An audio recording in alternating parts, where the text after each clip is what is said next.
السلام عليكم ورحمة الله وبركاته. بسم الله الرحمن الرحيم. الحمد لله والصلاة والسلام على رسول الله وعلى آله وصحبه ومن والاه وبعد. Welcome everyone to resuming our session on the Maraqi al-Sa'adat of Imam Abu al-Ikhlas al-Shurumbulali rahimahullah. We will begin with the reading of the text, and we got up to the bab al-Mashi ala al-Khuffain wal-Jabirata. So we are now going to read then the section on, or the chapter on, wiping over the footgear and the Jabira, which is like the casts. So we will begin. The noble Imam al-Shurumbulali rahimahullah wa nafa'ana Allahu bih, he says, يجوز المسح على الخف للرجال والنساء في الحضر والسفر، والخف ما سطر الكعبين ولو من نحو الجوخ، ويشترط أن يتم الوضوء قبل خروج الحدث، ولا يشترط إكمال الوضوء قبل اللبس الخف، حتى لو غسل رجليه فلبس الخف ثم أتم الوضوء صح له المسح بعده، وإن كان مقيما يمسح يوما وليلة، وإن كان مسافرا يمسح 3 أيام لياليها، وابتداء المدة من وقت الحدث الحاصل بعد لبس الخف على الطهارة، والمفروض مسحه مقدار 3 أصابع من اليد على ظاهر الخف السالم من خرق يبلغ 3 أصابع من أصغر أصابع اليد، فإن كان الخرق دونه صح ولو في كل قدم، ولا يجمع فيهما، والسنة البداءة من الأصابع الرجل مفرجا أصابعه مارا بها إلى ساقه، وينقضه ناقض الوضوء، والنزع الخف ومضي ثلاثة ومضي المدة إن لم يخف ذهاب رجله من البرد، وخروج الأكثر القدم لا يصح المسح على عمامة والقلنسوة والبرقع وقفازان، وإذا كسر عضوه أو جرح يمسح على جبيرة أو لعصابة ما دام عذره باقيا، ولو شدها جنبا أو محدثا، ولا يشترط الاستيعاب، وقيل يشترط، ولا يلزمه غسل الفرجة فيما بين عصابة الفصد، ولا يبطل مسحها ولا صلاة بسقوطها عن غير برء فيها، ولا تلزمه إعادة المسح على التي جددها، ويندب، ولا يفتقر فيها إلى النية كالخف. So he rahimahullah, he says that يجوز المسح على الخف للرجال والنساء. Both men and women are allowed by the law to wipe over the footgear, the khufs, to wipe over the khuf, whether they are non-travelers or travelers. And what is the khuf? وَالْخُفُّ مَا سَتَرَ الْكَعْبَيْنِ وَلَوْ مِنْ نَحْوِ الْجُوخِ. The khuf is whatever covers the ankles, even if it's made from material that is dense wool, a juh. So footgear do not have to be made out of leather. They do not have to be made out of leather. ويشترط أن يتم الوضوء قبل خروج الحدث. In order for the wiping to be something that's valid, the condition is one must have completed ablution before its nullification. ولا يشترط إكمال الوضوء قبل لبس الخف. It is not a condition to complete the wudu before wearing the footgear. حتى لو غسل رجليه فلبس الخف ثم أتم الوضوء صح له المسح بعده. This is the case if one were to wash his feet, wear the khufs, and then complete his wudu, it will be valid to wipe the khufs afterwards. It will be valid to wipe that footgear afterwards. فإن كان مقيما يمسح يوما وليلة. If someone is a non-traveler, is a resident, a muqim, i.e. not on a journey, then that person may wipe their footgear for one complete day and one complete night, i.e. 24 hours. The valid time is 24 hours. وإن كان مسافرا يمسح ثلاثة أيام بلياليها.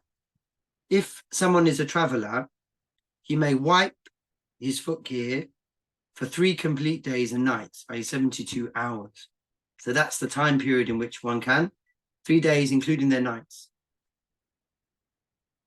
وابتداء المدة من وقت الحدث الحاصل بعد لبس الخف على الطهارة. The time period from which one may wipe their khuf, their footgear, begins from the time the wudu, having been completed, is nullified. من وقت الحدث الحاصل بعد لبس الخف على الطهارة. So it begins from the time wudu is nullified after having worn the footgear, while in a state of ritual purity. So if one is in a state of ritual purity, they've done wudu, they're now in a state of ritual ablution or purity. Ritual purity, sorry, they performed ablution, they're in a state of ritual purity. Once that is nullified, then the time period for wiping commences. وَالْمَفْرُوضُ مسحه مقدار 3 أصابع من اليد على ظاهر الخف السالم. The minimum required area to wipe is an amount equivalent to مقدار 3 أصابع من اليد. Must be 3 fingers, smallest fingers of the hand.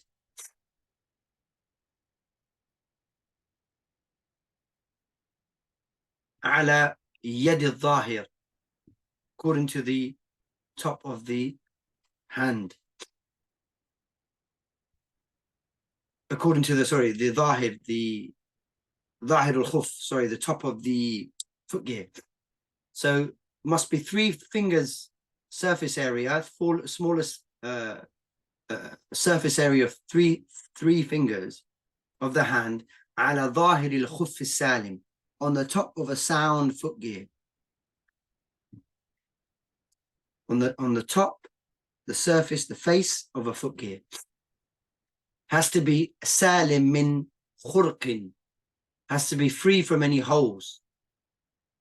Has to be free from any holes, and the extent of that hole يبلغ 3 أصابع من أصغر أصابع اليد. So the surface area, each footgear must be free from holes that, if combined, if put together, are equivalent to the surface area of the person's 3 smallest toes of their foot. Hence, if the holes of one of the pair are less than that area, فإن كان الخرق دونه صح. If the holes of one of the pair of the footgear are less than that area, it is valid to wipe it, even if each one is such that the holes of both khuf are not combined when estimating, rather each one of the pair is considered separately. فإن كان الخرق دونه صح ولو في كل قدم ولا يجمع فيهما. So each khuf, each footgear, must be free from holes that are equivalent to the surface area of the person's 3 smallest toes.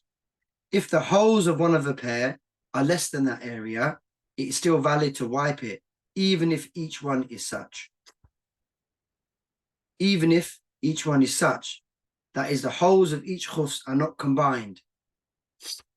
وَالسُنَّةُ الْبِدَاءَةُ مِنَ الْأَصَابِعِ الرِّجِلِ مُفَرِّجًا أَصَابِعَهُ مارا بها إلى ساقه.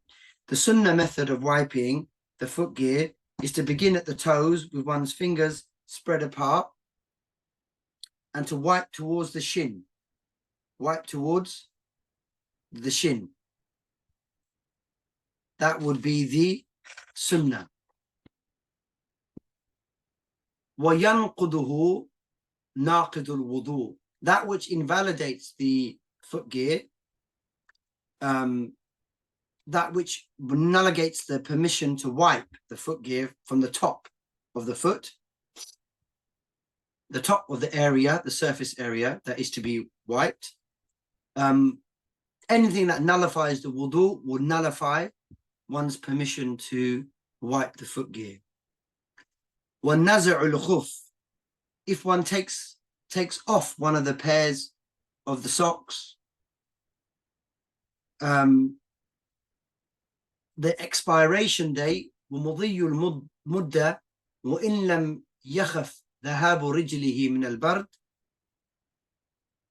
The expiration of the time period allowed to wipe, unless one has a genuine fear that if one takes it off, they're going to be hit with extreme cold on their foot. وخروج أكثر القدم. The protrusion of most of the foot from the footgear. ولا يصح المسح على عمامة وقلنسوة وبرقع وقفازين.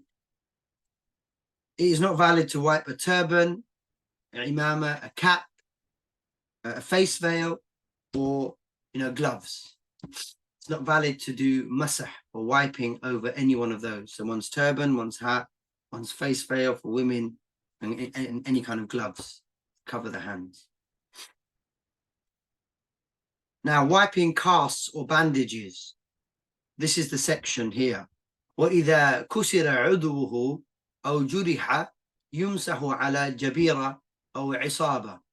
If one has a broken or wounded limb, it is permissible to wipe over a cast or a bandage. Some kind of dressing on the wound or some kind of covering, a bandage or a cast on the broken limb. ما دام عذره باقيا. For as long as that reason remains, that excuse, that valid excuse or exemption remains. وَلَوْ شَدَّهَا جُنُبًا أَوْ مُحْدِثًا. Even if it were placed on the limb while the person was in a state of major or minor ritual impurity, i.e. regardless of whether one needed a full bath or needed a wudu. لا يشترط الاستيعاب. There is no condition to wipe the entire cast or covering. وقيل يشترط. Although, according to some opinions, which may be the less stronger opinion, the weaker opinion, it is a condition. ولا يلزمه غسل الفرجة. It is also not necessary to wash the exposed skin in between the wrapping. فيما بين عصابة الفصل. That skin which is exposed between the wrapping of a dressing where some kind of procedure was taking place, like a cut or a minor incision or something like that. لا يلزمه غسل الفرجة فيما بين عصابة الفصل. So there is no condition, it's not necessary to wash any exposed skin between the wrapping of a dressing placed over the skin where some kind of incision or cut was made. ولا يبطل مسحها ولا صلاة بسقوطها عن غير برء فيها. If the cast or bandage falls off and the limb had not yet healed, then neither the previous wiping nor the salah, if you were praying, is invalidated. ولا تلزمه إعادة المسح على التي جددها. It is not necessary to wipe the area if the original wiping had if the original area had already been wiped before. It's not necessary to wipe it again. But ويندب. It's recommended to do that. It's recommended to renew the wiping over an area if it has already been done. ولا يفتقر فيها إلا نية كالخف. The wiping of the cast does not require any intention, like the case of wiping a foot gear. So they take the same ruling. They take the same ruling. So that is the section. That is the section on wiping over the foot gear and wiping over bandages or casts. We're permitted by the Sharia to wipe over the surface area of the top of the foot, the face of the foot, from the toes going up to the ankles. That's the direction of the wiping, minimally with the surface area of 3 fingers, 3 smallest fingers. And the foot gear has to be sound, has to be salim min al-khurq, has to be free from holes, and it has to be able to withstand wear and tear over a certain amount of distance that one is able to walk to see if it survives the wear and tear. If it does that, then that kind of foot gear is valid to use. That's valid to use as a foot gear, and to wipe over it will be valid. Similarly with casts, the rule is if one is unable to wipe over a wound or some kind of affected area, and one has to wear a cast or a bandage or whatever it might be, a dressing, then one wipes over it. One wipes over it, over the area. And again, this undressing the wound or undressing the bandage, taking the cast off, if that won't affect the area or make it worse, then one is allowed to wipe over the affected area. Otherwise, one is not obligated to wipe over the affected area. Okay, so that's the sort of foot gear section. We will now go on to Bab al-Hayd wal-Nifas wal-Istihada. We'll go on to the section on the Hayd, which is the menstruation, and Nifas, which is post-birth bleeding, and Istihada, which is sort of irregular bleeding. So the Shaykh, rahimahullah, he says, Al-Haydhu huwa ad-damm alladhi yakhruju min rahim al-imra'ah imra'atin salimatin an da'in wa hablin wa qad rahaqat wa aqalluhu 3 أيام وأكثره 10 وأوسطه ما بينهما فإن نقص عن 3 أو زاد على 10 بحيض فليس بحيض وهو استحاضة وما تراه في مدته من سائر الألوان وتخلل انقطاعه في مدة حيض يمنع صلاة وصوما وتقضيه دونها ويحرم وطعا وطوافا ودخول مسجد ومس ما تحت الإزار وقراءة القرآن ومسه إلا بغلاف. إذا تمت مدتها لدون 10 أيام لا يحل وطئها إلا بأحد أمور 3: إما الغسل أو التيمم والصلاة ولو نفلا، وإما ثبوت فرض في ذمتها بأن تجد من وقته ما يسع الغسل وتحريمة فما فوقها يخرجه الوقت فيحل وطئها في وقت الثاني. وإذا لم يبق منه بعد انقطاع دمها لتمام عادتها إلا قدر يسير لا يسع الغسل وتحريمته فلا عبرة بخروجه.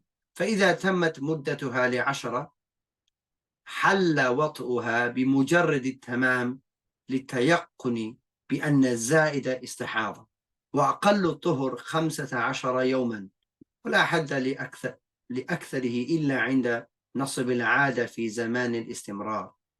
والنفاس دم يعقب الولد أو أكثره ولو كان سقطا استبان بعض خلقه، وأقل النفاس لا حد له وأكثره 40 يوما. هو من أول نوى هو أول توأ أمين، وحكمه كالحيض، فما تراه الحامل ولو حال الطلق قبل خروج أكثر ولد، وما تراه زائدا على 40 متجاوزا عادتها، وزاد على أكثر الحيض والنفاس، وما تراهم من لم تراهق فهو استحاضة.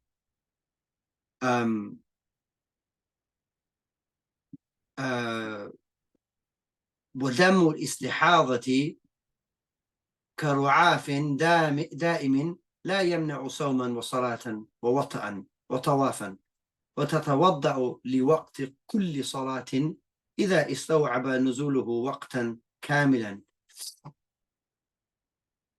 كسلاسة بول واستلاق بطن وانفراط ريح وسيلان دم. فإن أصحاب العذر لهم 3 شروط: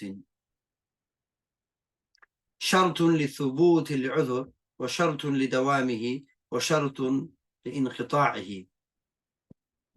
أما الشرط ثبوته فقد علمت بأنه لا بد من استيعاب العذر وقتا كاملا بحيث لا يتمكن فيه من الطهارة والصلاة بدونه، وبعده يصير صاحب العذر، فيصلي بعد ملابسة ذلك العذر بعد وضوء معه ما شاء من الفرائض والنوافل، ويبطل بخروجه فقط. وأما شرط دوامه فبوجوده في كل وقت ولو مر بعد ذلك. وأما شرط انقطاعه فبخلو وقت كامل عنه. So the Sheikh rahimahullah, he says, الحيض هو الدم الذي يخرج من رحم امرأة سليمة عن الداء وحبل وقد راهقت. Menstruation is defined as blood that leaves from the uterus of a woman free from any kind of illness or disease or pregnancy after the age of adolescence. After the age of adolescence. وأقله 3 أيام. The minimum duration of a hayd, of a menstruation, is 3 days. وأكثره 10, and the maximum is 10 days. وأوسطه ما بينهما, and its average is between these two, i.e. 5 days. فإن نقص عن 3 أو زاد على 10 فليس بحيض. If the bleeding is less than 3 days or exceeds 10 days, then this is not considered to be menstruation proper. Rather هو استحاضة. This is irregular bleeding.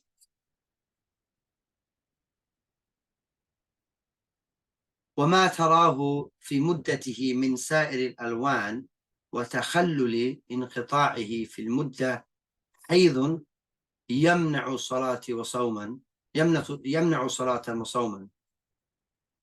If during the period of menstruation, i.e. the maximum of 10 days is completed, any color that's seen, as well as any sort of stops or breaks from bleeding within the 10 days, this is considered hayd.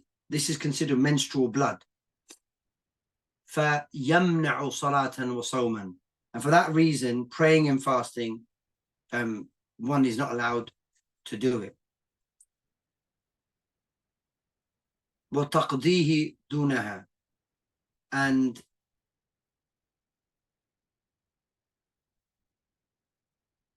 any kind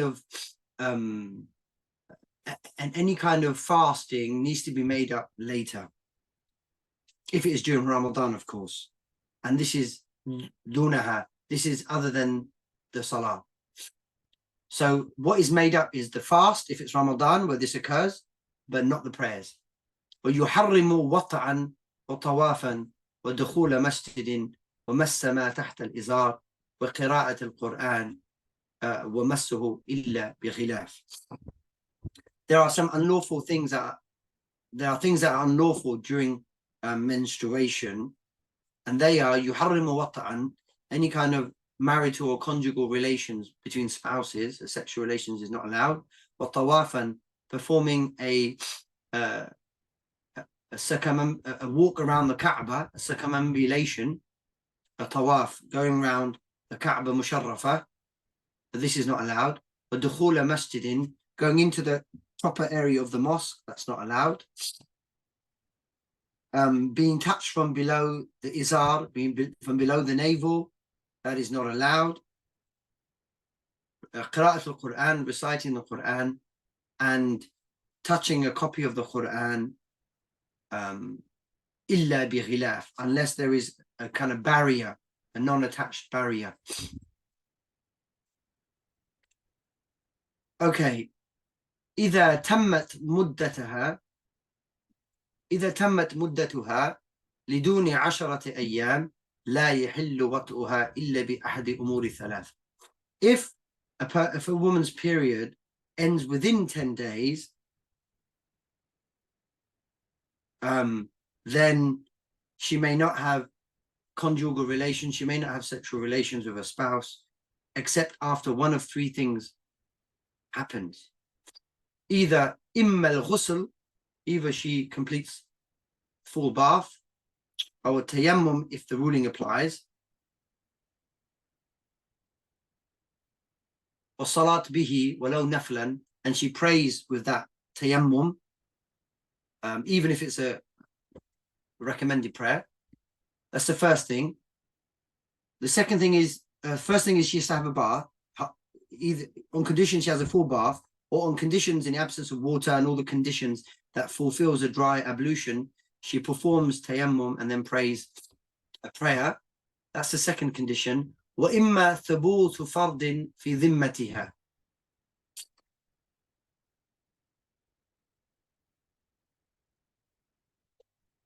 بأن تجد من وقته ما يسع الغسل وتحريمته فما فوقها يخرج الوقت فيحل وطئها في وقت الثاني.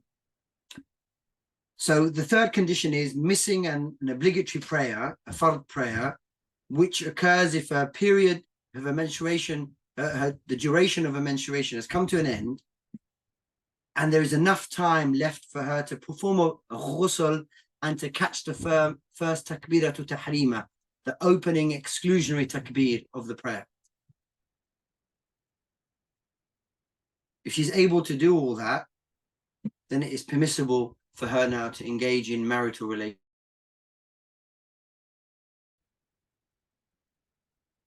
If, however, the time between the ending of a period and the expiration of the prayer time is very slight, such that she would not have time to perform a full bath, along with performing the takbiratu tahrima, the exclusionary takbir, then she is not considered to have missed an obligatory prayer, and it would be permissible for her to engage in marital relations. إذا تمت مدتها ل10 حل وطئها بمجرد التمام لتيقن بأن الزائد استحاضة وأقل الطهر 15 يوما ولا حد لأكثره إلا عند نصب العادة في زمان الاستمرار. If, however, a period goes, or a menstruation period goes past 10 days, it is permissible for her to have marital relations with her spouse. It's permissible for her to have marital relations as soon as it passes the 10th day. Why? لِتَيَقُّنْ بِأَنَّ الزَّائِدْ إِسْتِحَاضَةً, because of the certainty that the menstruation period has finished, and that any extra days after 10 is considered to be irregular bleeding. Considered to be irregular bleeding.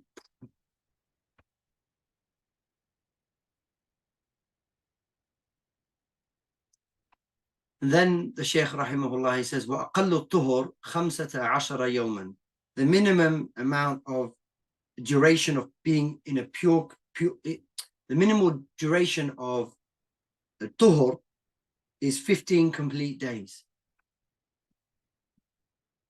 So 360 hours, yet there is no maximum duration. وَلَا حَدَّ لِأَكْثَرِهِ. Except when إِلَّا عند النصب العادة في زمان الاستمرار. Unless we are establishing a kind of a mean or a standard menstrual pattern or habit in the situation of zaman al-istimrar, in a situation of continuous bleeding. Postnatal bleeding والنفاس ذم يعقب الولد أو أكثره. Nifas or birth bleeding is defined as blood that exits a woman after her delivery of a baby, or after most of the baby has exited. ولو كان سقطا استبان بعض خلقه. Even if after miscarriage of a fetus whose body had some kind of physical appearance or development. استبان بعض خلقه. أقل النفاس لا حد له. There's no minimum duration of post-birth bleeding. وأكثره 40 يوما. But the maximum is 40 days. وهو, and this is from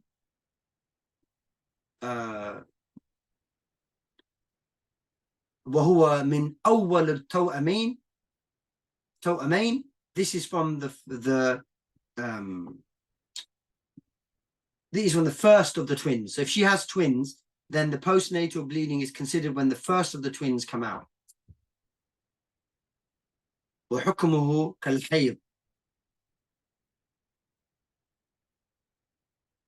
And its ruling of postnatal bleeding is like menstruation. فما تراه الحامل ولو حال الطلق قبل خروج أكثر الولد وما تراه زائدا على 40 أو متجاوزا عادتها وزاد على أكثر الحيض والنفاس وما تراه من لم تراهق فهو استحاضة.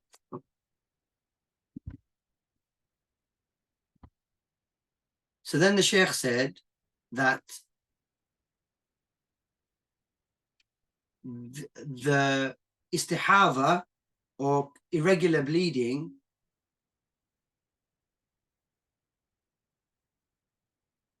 the signs of or the cases of irregular bleeding is any bleeding of a pregnant woman during delivery before most of the baby has come out. Before most of the baby has come out. فما تراه الحامل ولو حال طلق قبل خروج أكثر الولد. So any bleeding of a pregnant woman, even during the delivery, before most of the baby has come out of the mother, that's considered to be excessive bleeding, irregular bleeding. And then it says وما تراه زائدا على 40. Bleeding for more than 40 days. This is considered to be excessive or irregular bleeding. And then another instance is أو متجاوزا عادتها.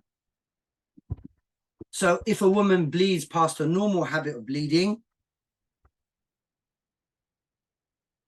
then this is considered to be dysfunctional or irregular bleeding. وزاد على أكثر الحيض والنفاس. Any bleeding that exceeds the normal habit of her menstruation.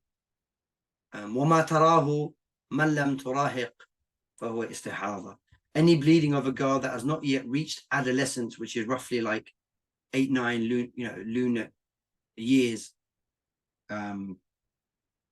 that if any bleeding of a girl has not reached, comes before her reaching her puberty, then that's considered to be irregular bleeding. ودم الاستحاضة كالرعاف دائم لا يمنع صوما ولا صلاة ووطئا وطوافا. Irregular bleeding is considered to be like a nosebleed. Like the hukum, the ruling is considered to be like a nosebleed. It does not prevent anyone from fasting or praying or being involved in marital relations or doing a tawaf, circular walk around the Kaaba Musharrafa.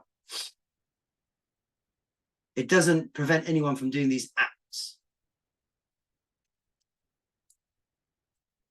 ودم الاستحاضة وتتوضأ لوقت كل صلاة إذا استوعب نزوله وقتا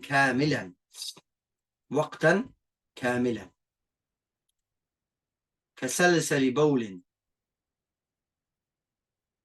واستلاق بطن وانفلاط ريح وسيلان دم. If bleeding continues for the duration of an entire prayer time, then the woman must perform wudu at the beginning of each prayer time, just like someone with chronic urinary incontinence, constant diarrhea, constant flatulence or release of gas, or continuous bleeding from any part of the body. So her irregular bleeding takes the ruling of these realities.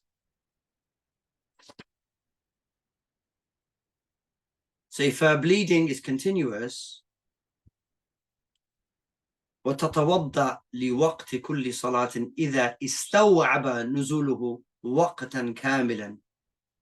When her bleeding continues for a duration of an entire prayer, استوعب نزله, the bleeding is released for an entire prayer time, then it is like someone with chronic urinary incontinence, like continuous urine, سلسل بول واستطلاق, diarrhea, انفلاط ريح, flatulence, وسيلان دم, or flowing blood, continuous bleeding from the body. فإن أصحاب العذر لهم ثلاثة شروط. There are three conditions for people with chronic excuses. The first condition, شرط لثبوت العذر, the condition of establishing the excuse itself. وشرط لدوامه, the condition of its continual state, its continuity. وشرط انقطاعه, the condition of its cessation or its termination. أما شرط ثبوته, as for the condition of establishing the excuse for someone who's in a chronic condition of, bleeding or excessive bleeding of some kind, or excessive flatulence, or excessive, diarrhea, something like that. The first condition is فقد علمته بأنه لا بد من استيعاب العذر وقتا كاملا بحيث لا يتمكن فيه من الطهارة والصلاة بدونه وبعده يصير صاحب العذر فيصلي مع ملابسة ذلك العذر بعد وضوء معه ما شاء من الفرائض والنوافل ويبطل بخروجه فقط. The first condition is establishing the excuse itself, the exemption. As it was mentioned above, for the excuse to continue, for the exemption to continue to be valid, the entire duration of one prayer time, the excuse has to be continuous through one whole prayer time, such that a person is unable to perform wudu and the prayer without the occurrence of that excuse. So if one is continuously bleeding and one does wudu and then can't pray because the blood is coming out, or the wind keeps coming out, or the toilet keeps coming out, if that is the case, it's continuous like that, then a person will be considered chronically excused. Therefore, he can pray any amount of prayer obligatory or voluntary after having performed wudu, despite the occurrence of that reality, that excuse. So if between Dhuhr and Asr, that prayer time, that complete prayer time, let's say it's 3 hours, if in between Dhuhr and Asr, a person cannot perform wudu and pray without that flow of blood coming out or release of gas or some other, incontinence, if that keeps occurring in that between Dhuhr and Asr, then one just performs wudu and continues to pray and do any acts of worship within that time. One will be excused. One will be excused. When the time expires, then one has to now do a fresh assessment. So between Dhuhr and Asr, if one finds that they're chronically excused, then Asr and Maghrib, one has to determine whether one is still chronically excused from the time of Asr, between Asr and Maghrib. وَأَمَّا شَرْطُ دَوَامِهِ, regarding the condition of continuity, فَبِوُجُودِهِ فِي كُلِّ وَقْتٍ, then its occurrence in every time. The condition of continuity is established when the occurrence happens at every time, even if it occurs once in each prayer time. So if you had it, if someone was suffering from this chronic sort of expulsion from the body of gas or blood or whatever it might be, between Fajr and Dhuhr, and then it continued at Asr, Maghrib, between Dhuhr and Asr, between Asr and Maghrib, between Maghrib and Isha, then one is established the continuity of that excuse, that exemption.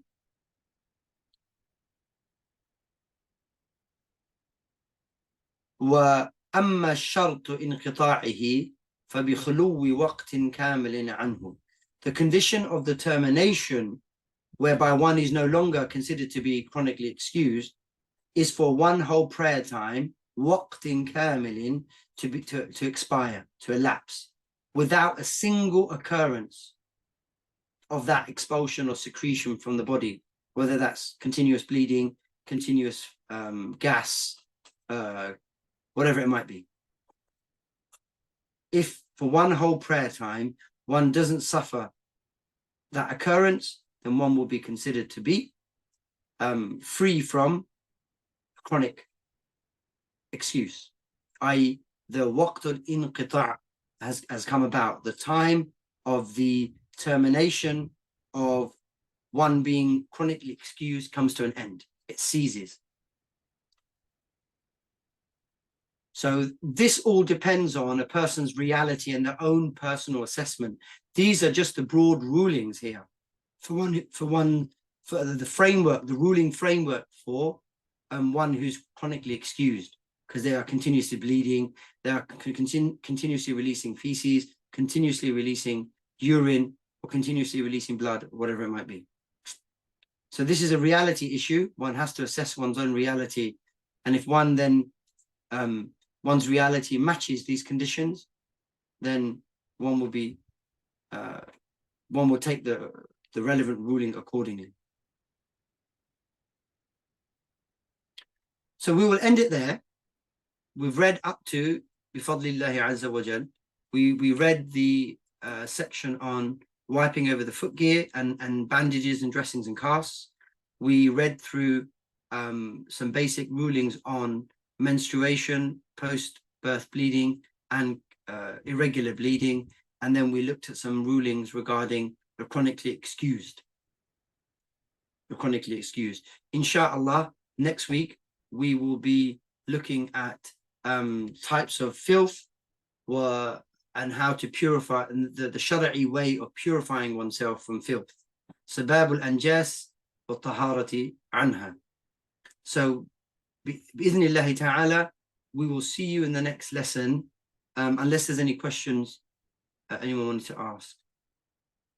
Okay, if there's not any questions, then we will see you in the next lesson, bi-idhnillahi ta'ala.